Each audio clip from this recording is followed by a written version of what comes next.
दोस्तों, इस दुनिया में शायद ही कोई ऐसा इंसान होगा जिसे संगीत और नृत्य से प्रेम ना हो। अगर ध्यान से सुने और गौर से देखें तो प्रकृति के कण-कण में संगीत है। नदियों की कलकल में, पक्षियों की चहचहाहट में, एक छोटे से बच्चे की मासूम सी हंसी में, हर जगह संगीत और नृत्य है। ज़रा सोच के देखिए कि अगर एक दिन भी बिना संगीत के गुजारना पड़े तो वो दिन कैसा होगा, क्योंकि जीवन में रस संगीत और नृत्य से होता है। संगीत के साथ सुर जीवन में रस लाते हैं, अदरवाइज जीवन नीरस हो जाता है। इसलिए संगीत से रिश्ता जोड़िए, जीवन और बेहतरीन हो जाएगा। इसी खूबसूरत सोच के साथ आप सभी का एक बार फिर से स्वागत, अभिनंदन आपके अपने कार्यक्रम धरती धौरारी में। स्वीकार कीजिए प्रज्ञा का नमस्कार।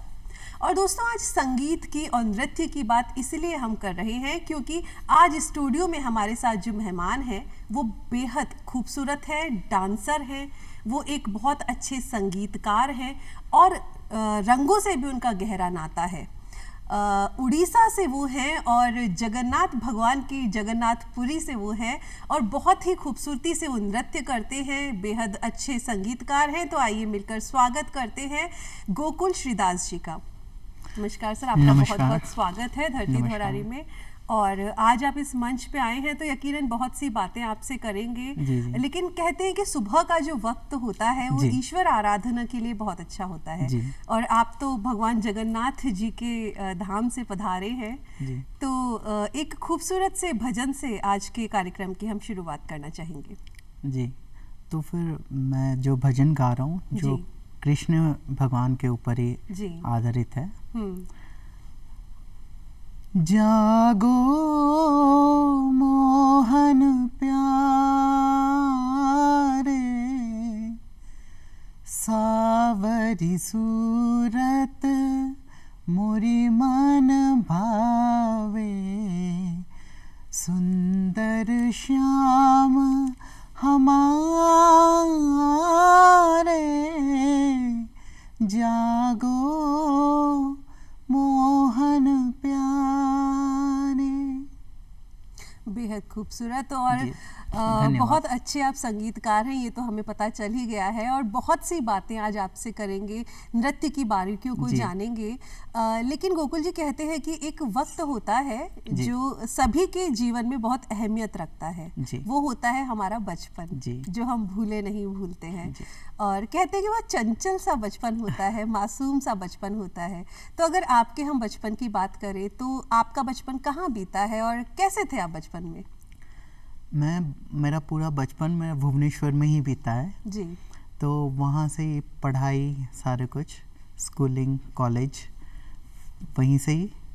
फिर उसके बाद मेरे अपने हायर स्टडीज़ के लिए, इंजीनियरिंग के लिए मैं गया बेंगलोर।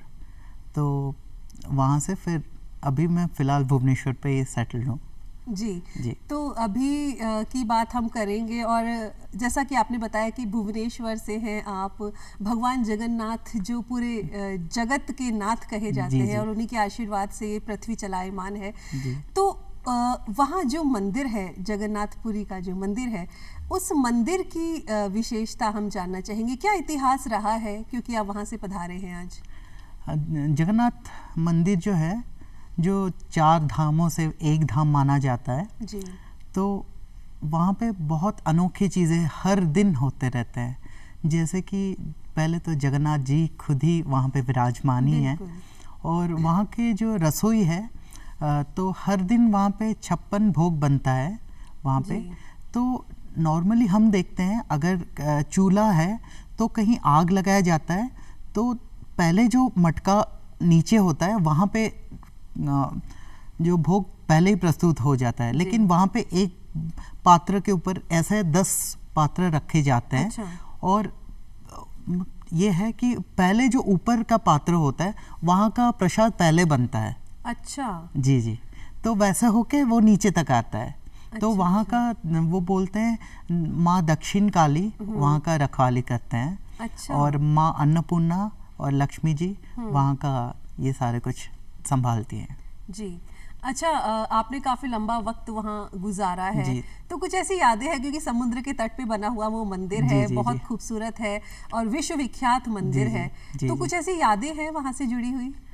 जी, मंदिर के तो बहुत सारे यादें हैं जी आपको। वो एक कहावत है जी कहते हैं कि वहाँ पुरी में कोई भी बिना खाए रह नहीं सकता। अगर कोई रह जाए तो महालक्ष्मी वहाँ पे खा नहीं सकती। अच्छा, तो ऐसा होता है। तो आपके अगर पास पैसा है नहीं है, कोई लाके आपको खाना दे देगा। तो ऐसा होता है कि जगन्नाथ जी का जो रसोई का जिम्मेदारी महालक्ष्मी जी वहाँ पे करती है। अच्छा, तो महालक्ष्मी जी का रसोई है वो, तो कोई वहाँ भूखा नहीं रह सकता जी तब तक उनको नींद नहीं आएगी। जी। और आपको तो वहाँ का प्रसाद खाने का मौका भी मिला जी, होगा। जी।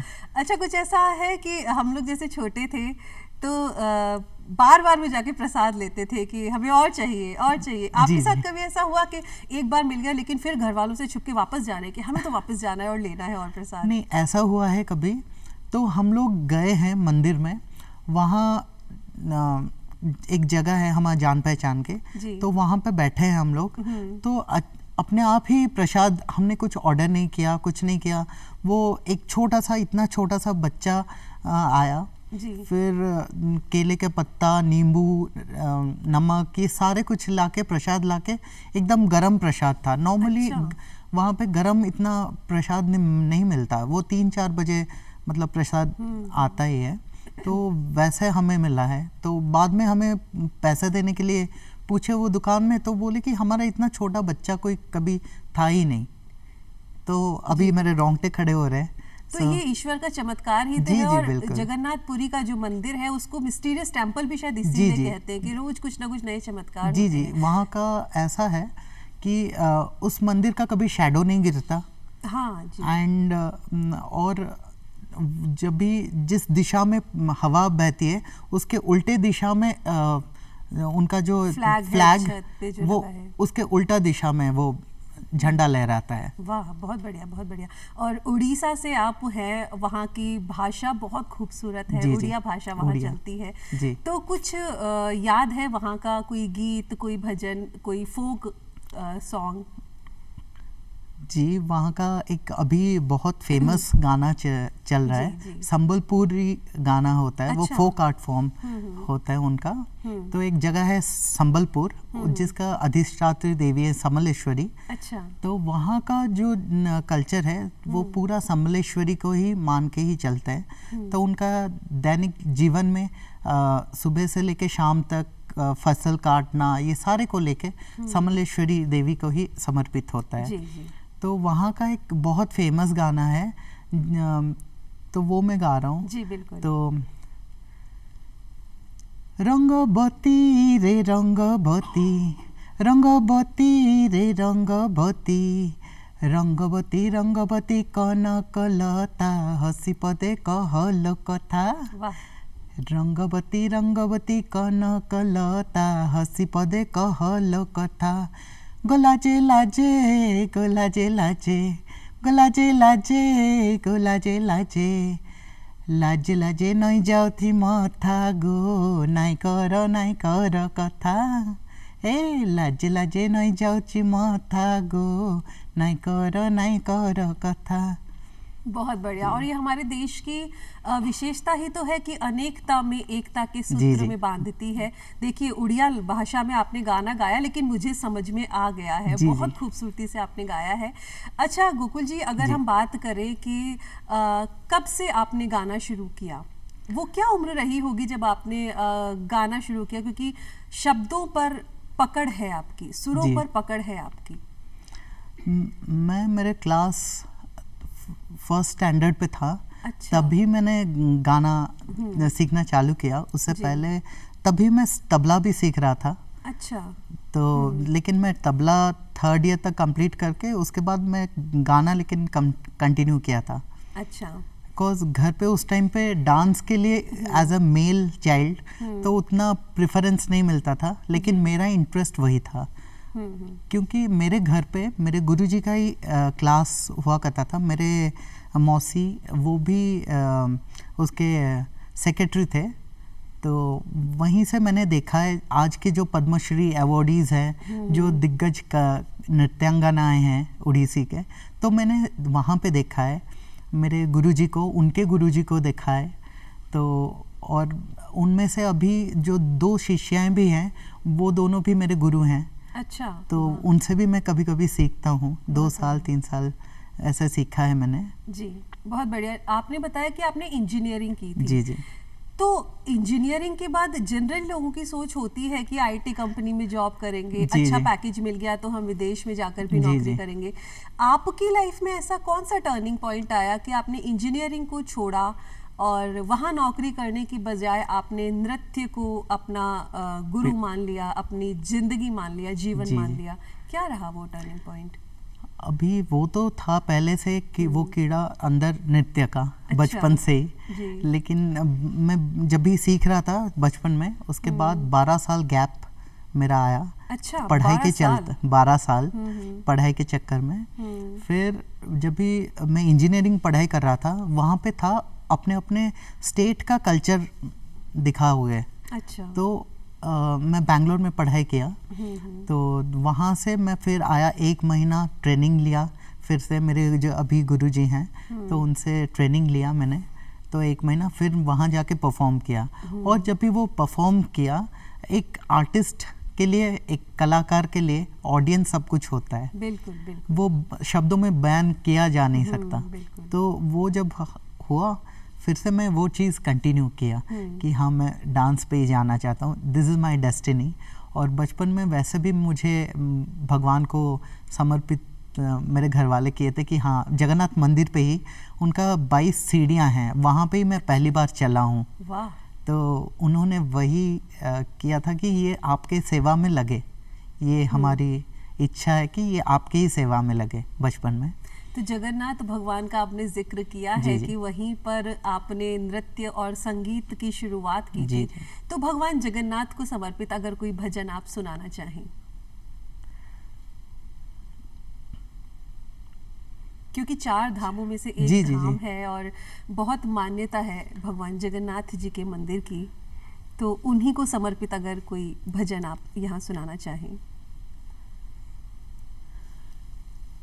आहे नीला शैला प्रबल मत्त पारण, प्रबल मत्त पारण, मो आरत नलिनी नको कर दलन, आहे नीला शैला कुरु सभा तले शुणी द्रौपदीर जनाण, कोटि वस्त्र दे तुम्हें लज्जा कल बारण, आहे नील शैला। बहुत बढ़िया, बहुत बढ़िया। आपने शायद ये उड़िया लैंग्वेज में सुनाया है। जी। अगर इसको हम हिंदी में सुनना चाहें तो क्या मतलब होगा इस भजन का? उनको बोला जाता है, हे नील पर्वत के अधिष्ठात्र देव हो आप। आपने कुरु सभा में जब भी द्रौपदी का वस्त्र हरण हो रहा था, तो आपने कई सारे वस्त्र देके उनको, उनके लज्जा को बचाया। फिर और भी है लाइंस, जैसे कि आपको उसमें सुनने के लिए मिलेगा, गजे उद्धारण, जब भी पानी में, नदी में हाथी था, तो मगरमच्छ उसको पकड़ लिया था, तो उन्होंने अपना चक्र को भेज के उसको काट के गजे उद्धारण किया था। तो वही सारे गाने हैं। बहुत खूबसूरती से आपने भजन बताया और उतना ही खूबसूरती से आपने इसका हिंदी अनुवाद भी बताया है। गोकुल जी, कहते हैं कि अभी जैसे मैं आपको देख रही थी, भजन भी आप गा रहे थे तो आपकी उंगलियां चल रही थी, आंखें चल रही थी। तो जो आप नृत्य करते हैं, उड़िया में नृत्य करते हैं, वहाँ का ट्रेडिशनल जो नृत्य है, उड़ीसी नृत्य, उसमें भाव भंगिमाओं का बड़ा महत्व है। जो वहाँ के पोस्चर हैं वो ही मेन होते हैं। तो कुछ भाव भंगिमाएं जो यहाँ आप बैठ के हमारे दर्शकों को दिखा सकें। पहले तो उड़ीसी डांस में 2 पोस्चर मेन पोस्चर्स हैं, एक है चौका और एक त्रिभंगा। अच्छा। चौका पोस्चर ऐसा होता है जो कि चेयर फॉर्म होता है, जैसे जगन्नाथ जी बैठे हैं, लाइक वो ऐसे ही बैठते हैं। तो वो पूरा हम लोग ऐसे ही बैठते हैं, वो चौक होता है, अच्छा, और द चेयर पोजीशन, और होता है त्रिभंग पोजीशन जिसमें 3 बैंड्स आते हैं, एक आपके नी में आता है, एक आपका हिप में और एक टॉर्सो में, हेड, नेक। तो वो 3 होते हैं, या त्रिभंग और चौका, मेनली पोस्चर ये 2 होते हैं ओडिसी में। और मैंने जैसे कभी टीवी पे देखा है तो कुछ ऐसे हाथ करते हैं और आंखों का बड़ा महत्व होता है, तो वो कुछ मैं ज़रूर देखना चाहूँगी, क्योंकि मुझे डांस आता नहीं है लेकिन मुझे बहुत शौक है, तो मैं आपके थ्रू देखना चाहूँगी और मुझे लगता है हमारे दर्शक भी देखना चाहेंगे। तो मैं अभी एक गाना उड़िया का बता रहा हूँ जो मेरे गुरुजी के गुरुजी हैं, गुरु देव प्रसाद दास, लेट गुरु देव प्रसाद दास, उनका कोरियोग्राफ किया हुआ एक गाना है, मुहा मुही किशोर चंद्रमा कर मोर आज आज जमुना कूले होई गला मानो। लाइक यहाँ पे राधा जा रही है मटका पकड़ के नदी किनारे पानी भरने, वहाँ पे आमने सामने, मुहा मुही इसको बोलते हैं, आमने सामने, आमने सामने हो जाना, कृष्ण जी सामने आने, जी। तो उनका जो रिएक्शन एक्शन है वही मैं बता रहा हूँ। मुहा मुही किशोर चंद्रमा कर मोर आज जमुना कूले होई गला माँ। तो ये है उनका। बहुत खूबसूरत। गुगल जी, मैंने जैसे हमारे कथक में देखा है कि ये जो आंखें होती हैं, आंखें ऊपर नीचे जो करते हैं, मुझे वो देखना है, क्योंकि उड़ीसी में भी मैंने देखा है नृत्य में, बहुत खूबसूरत लगता है, तो वो जरूर हम देखना चाहेंगे। तो वो एक एक्सरसाइज ही होता है, जैसे कि ये होता है। क्या बात है, क्या बात है। और अभी आपने अपने गुरुजी का जिक्र किया है, क्योंकि जितनी खूबसूरती से आपने डांस के स्टेप्स बताए हैं, बहुत खूबसूरती से आपने क्लासिकल सिंगिंग का भी एग्जाम्पल दिया है, और ये जो बारीकियां होती हैं ये बिना गुरु के हम नहीं सीख सकते। तो किन गुरुओं का आपको सानिध्य मिला है, और उन गुरुओं के बारे में हम जरूर जानना चाहेंगे इस मंच के माध्यम से। मैं अभी तो मेरे जो गुरु मेनली अभी मैं जिनसे सीखता हूँ, गुरु श्री दुर्गाचरण रणबीर, जो नृत्याचार्य हैं, तो वो सेंट्रल संगीत नाटक एकेडमी के अवार्डी भी हैं। एंड और मैं सीखा हूँ गुरु डॉक्टर सुजाता मिश्रा जी से, भुवनेश्वर में ही वो रहती हैं। और एक है गुरु संगीता दास, वो पौंडीचेरी में रहती हैं। तो जो संगीता दास जी हैं और सुजाता मिश्रा जी हैं, वो कुछ टाइम के लिए भी गुरु दुर्गाचरण रणबीर के भी स्टूडेंट रहे हैं। तो बचपन में उन्हीं को ही देखा हूँ ज़्यादातर, और मैं बाकी सारे जितने भी मतलब डांसर्स थे, ऑफ कोर्स वो सारे मेरे सीनियर्स थे, लेकिन मैं हूँगा करीब 4 साल 5 साल। अच्छा। और मैं बहुत शैतानियाँ करता था। अच्छा।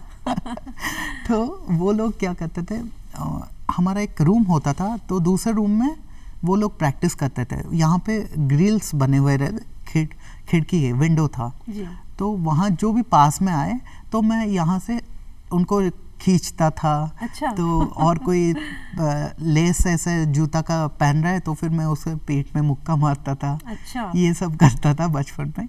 तो मैं जब डांस पे आया, जो संगीता दास हैं मेरे एक गुरु हैं, तो उन्होंने बोला अच्छा बेटा तो अब आया, जो हमें परेशान किया अभी तेरे को हम परेशान करेंगे। जी। तो किसी को एक्चुअली लगा नहीं था कि मैं डांस में इतना फोकस्ड वे में आ जाऊंगा, कॉज मेरा इंजीनियरिंग के बाद मैं फिर से स्टार्ट किया। मैं जब भी बैंगलोर में पढ़ाई कर रहा था तो वीकेंड्स में मैं चला जाता था पौंडीचेरी।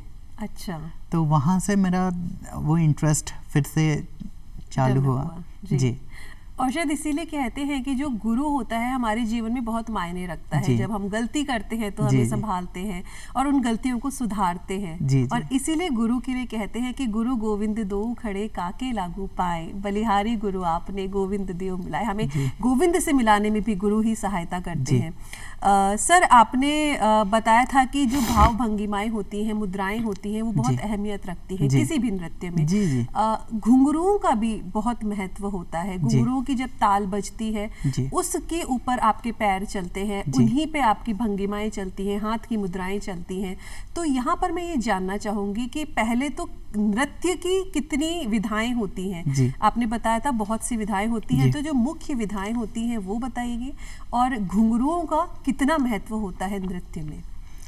घुंघरू होता है ताल को सही करने में जी, आपको बहुत साथ देता है। तो पहले तो होता है हम लोगों का मतलब रूटीन होता है, पहले योगा करो, स्ट्रेचिंग, फिर योगा, फिर अपना स्टेपिंग होता है, एक्सरसाइजेस होते हैं जी। उसके बाद डांस आता है। तो जब डांस आता है या हम लोग स्टेपिंग करते हैं, वही ताल को मेंटेन करने के लिए हम लोग घुंघरू पहनते हैं। उड़ीसी नृत्य में मेनली 5 विभाग होते हैं। पहला विभाग होता है मंगलाचरण, जिसमें मंगल आचरण के साथ पहले आप अपना भूमि जिसमें आप परफॉर्म करोगे जी। तो पहले अपने इष्ट देवता को प्रणाम करते हो, जी। फिर भूमि को, फिर ऑडियंस जो हैं उनको प्रणाम करके आप नृत्य करते हैं, फिर से ऑडियंस को नमस्ते बोल के फिर से विदाई लेते हैं। ये रहता है पहला होता है जो कि मंगलाचरण होता है। सेकंड में आता है स्थाई नृत्य या वटु नृत्य, जो कि प्योर डांस फॉर्म है, जो कि उड़ीसा के कई मंदिरों में या फिर जैसे कि ज़्यादातर कोणार्क मंदिर से या कोणार्क के सूर्य मंदिर से जितने मूर्तियां हैं उनके भंगिमा हैं, जैसे कि होता है ये मर्दल, वेणु, वीणा, मंजीरा, अलसा बा आलस्य, डालमालिका, ये फिर होता है पक्षी को देख के वो अपनी खड़ी है, कहीं वेट करके रे मतलब खड़ी है कि अपना जो प्रियतम है उसका वेट कर रही है। जी जी। तो वो सारे को लेके तो वो बनता है जो स्थाई या बटु नृत्य, जो कि शुद्ध नृत्य माना जाता है। अच्छा जी। तो वो एक राग में ही होता है। और तीसरे पड़ाव पे आता है पल्लवी, जो कि जैसे एक पत्ता या फूल खिलता है, जी जी। एक बर्ड रहता है, वो धीरे धीरे खिलता जाता है, तो उसका पेस वैसा रहता है। बहुत स्लो से स्टार्ट होगा और धीरे धीरे बढ़ता बढ़ता बहुत फास्ट पेस ले लेगा। और वो राग बेस्ड होता है। अच्छा। पर्टिकुलर एक राग से वो बनाया जाता है। एंड वो भी एक शुद्ध नृत्य है, जैसे कि स्थाई या वटु नृत्य को शुद्ध नृत्य किया गया है। पल्लवी भी एक शुद्ध नृत्य है। फिर आता है अभिनय, जिसमें आपको वो कैरेक्टर में खुद को ढालना होता है। अच्छा जी। तो जी बोलिए। यहाँ पर एक मैं सवाल आपसे ज़रूर पूछना चाहूँगी कि जो उड़िया नृत्य सीखना चाहते हैं, जैसे मुझे उड़ीसा का जो वहाँ का नृत्य है वो सीखना है, तो किन बातों का हमें ध्यान रखना होगा अगर हम स्टार्टिंग ही अभी कर रहे हैं तो? जी, पहले तो एक नियमित शैली का अपना ज़िंदगी में वो लाना बहुत ज़रूरी रहता है। कोई भी आप सिर्फ उड़ीसी नहीं, कोई भी शैली आप ले लें, और स्पेशली क्लासिकल या शास्त्रीय नृत्य में अगर कर रहे हैं तो उसका बहुत मायने रखता है वो। बिल्कुल। और आप ऐसा नहीं कि कोई भी उम्र में स्टार्ट कर नहीं सकते, कोई भी उम्र होती है स्टार्ट कर सकते हैं। लेकिन हाँ, कुछ एक्सरसाइजेस हैं जो कि एक एज के बाद नहीं किया जा सकता, जैसे कि चक्रासन होता है, ये नमस्ते करके पूरा नीचे तक जाना होता है। अच्छा अच्छा। या फिर पैर को अपने सर पे यहाँ लगाना होता है बैठ के। तो वो सारे चीज़ें, या हाथ ऐसे पीछे, ये नमस्ते रहता है, सर के ये पैर ऊपर होता है और सर ऐसे लगता है, वो सारे नहीं किया जा सकता, कॉज एक उम्र का वो होता है। बिल्कुल जी।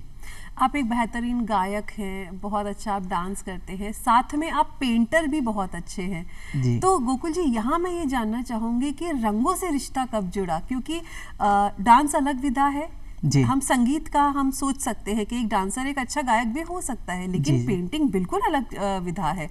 तो पेंटिंग का क्या रिश्ता रहा? एक्चुअली ऐसा स्टार्ट मतलब शुरुआत हुई थी मेरी लाइफ में। जी। मेरे माँ और मौसी उन्होंने उड़ीसा का फर्स्ट संडे आर्ट स्कूल खोला था, जिसको कई सारे फॉरेन मैगजीन्स, फॉरेन न्यूज़पेपर्स में भी आया है उन दोनों का नाम। वो मेरे बर्थ से पहले ही उन्होंने वो चालू किया था, ताकि और मेरे माँ नेशनल लेवल के आर्टिस्ट रहे हैं। अच्छा। जी, तो उनको अवार्ड, नेशनल अवार्ड भी मिला है पेंटिंग में। और वो वैसे तो गवर्नमेंट के क्लास 1 ऑफिसर्स हैं। अच्छा। मेरे माँ और मौसी दोनों। मेरे माँ पेंटर तो है, लेकिन वो एडमिनिस्ट्रेटिव डिपार्टमेंट में गवर्नमेंट क्लास 1 ऑफिसर है। और मेरी मौसी जो है, जिनको मैं मॉम बोलता हूँ, तो वो डिप्टी डायरेक्टर थे SC/ST RTI, जो कि schedule caste and schedule tribe research and training institute Bhubaneswar के ही। तो उन दोनों को वो था कि कल्चर को लेके हम कैसे पढ़ा करें। तो उन्होंने ऐसा स्कूल भी खोला था विद्या भारती नाम से।